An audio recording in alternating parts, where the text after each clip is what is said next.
తెలిసి దేశంలోనే 1, 2, 3లో భారతదేశంలోనే 1, 2, 3 స్థానంలో దీని ప్రాముఖ్యత అంత గొప్పగా ఉంది.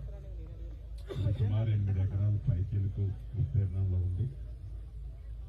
గతంలో కాంగ్రెస్ ప్రభుత్వం అధికారంలో ఉన్నప్పుడు కొంత దీని మీద ఫోకస్ చేసి దీన్ని ఈ రకంగా నిలబెట్టిందంటే అప్పుడు కాంగ్రెస్ ప్రభుత్వం అధికారంలో ఉన్నప్పుడే నిలబెట్టడం జరిగింది.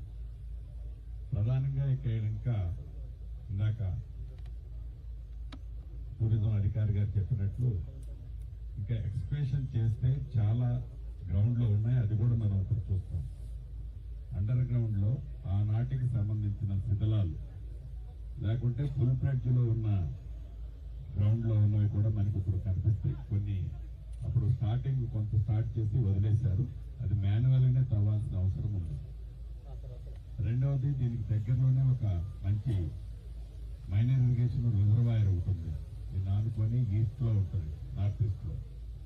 దాంతో పాటు ఇది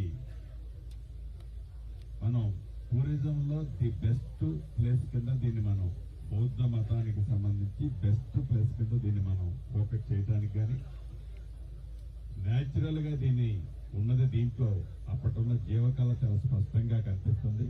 దాన్ని మనం ఫోకస్ చేస్తే వన్ ఆఫ్ ది ఇండియాలోనే, నాట్ ఇన్ తెలంగాణ, ఇండియాలోనే టాప్ 1, 2, 3లో ఇది ఏర్పాటు చేసుకునే అన్ని వసతులు దీనికి ఉన్నాయి. ఇందాక గౌరవ మంత్రి గారు చెప్పినట్లు నిధుల ఇబ్బంది ఈ ప్రభుత్వం టూరిజానికి పెద్దపేట వేస్తుంది. ఈ పెద్దపేట వేసే దాంట్లో భాగంగా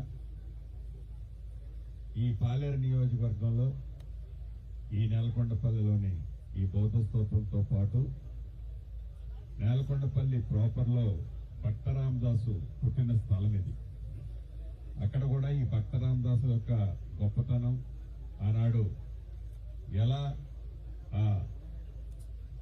భద్రాచలం యాక్టివిటీస్ లో తను పాల్గొని దాంట్లో ఎలా జైలు పాలయ్యాడు, ఇతరత్ర అన్ని ఉన్నాయి. వారు స్వయంగా నివసించిన ఇల్లు కూడా ఈనాడు కొండపల్లి గ్రామంలో ఉంది. దాన్ని కూడా మనం డెవలప్ చేసి దాన్ని ఒక మ్యూజియంగా భక్త రామదాస్ గారికి సంబంధించింది ఏర్పాటు చేసుకునే అవకాశం ఉంది. ఈ బౌద్ధ మతానికి సంబంధించిన ఈ మైనర్ ఇరిగేషన్ ట్యాంక్ లో కూడా మనం వాటర్ కి సంబంధించిన స్పోర్ట్స్ ఇతరత్ర టూరిస్టుల్ని అట్రాక్ట్ చేసే దాంతో పాటు ఈ ప్రాంతం టూరిస్ట్ ప్లేస్ గా న్యాచురల్ గానే హిస్టరీలో ఉంది. దాన్ని మనం ఓపెన్ చేసినట్లయితే డెఫినెట్ గా ఈ రాష్ట్ర ప్రభుత్వం దేశంలోనే ఒక మంచి స్థానంలో ఈ ప్రాంతం ఉండే అవకాశం ఉంది. ఇక మూడోది ఈ పాలేరు నియోజకవర్గంలో పాలేరు రిజర్వాయర్ ఉంటుంది. ఇది ఉమ్మడి ఖమ్మం జిల్లాకు హైదరాబాద్ నుంచి వచ్చేటప్పుడు ఎంట్రీ పాయింట్. అప్పుడు కాంగ్రెస్ ప్రభుత్వం ఉన్నప్పుడే దాన్ని కూడా టూరిస్ట్ ప్లేస్ కింద సుమారు ఒక 10 కోట్లు ఖర్చు పెట్టి డెవలప్ చేశారు. కానీ రావాల్సినంత మైలేజ్ దానికి రాలేదు.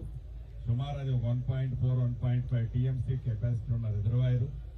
అది నిజాం నవాబ్ టైంలో కట్టిన రిజర్వాయర్. చాలా అది కూడా అద్భుతంగా ఉంటది. హైవే పక్కన ఉంటది. దాన్ని కూడా ఇక్కడ 3 ప్లేసెస్ లో, ఒకటి పాలేరు రిజర్వాయర్, 2 భక్త రామదాసు నివాస స్థలమైన నేలకొండపల్లిని, వారి నివాస స్థలాన్ని టూరిస్ట్ ప్లేస్ ని మరింత డెవలప్ చేయటం, మూడోది దేశంలోనే వన్ ఆఫ్ ది బిగ్గెస్ట్ బౌద్ధ స్తూపం ఉన్న ప్రదేశం ఇది. ఈ మూడింటిని ఈ నియోజకవర్గంలో చేసినట్లయితే డెఫినెట్ గా టూరిస్ట్ ప్లేస్ అభివృద్ధి జరుగుతుందని మనస్ఫూర్తిగా డిప్యూటీ సీఎం గారికి, గౌరవ మంత్రివర్యులకి, ఎంపీ గారికి, మిగతా టూరిజం చైర్మన్ గారికి అందరికీ మనస్ఫూర్తిగా తెలియజేసుకుంటూ మీరు సహకరించాలని కోరుతున్నాను.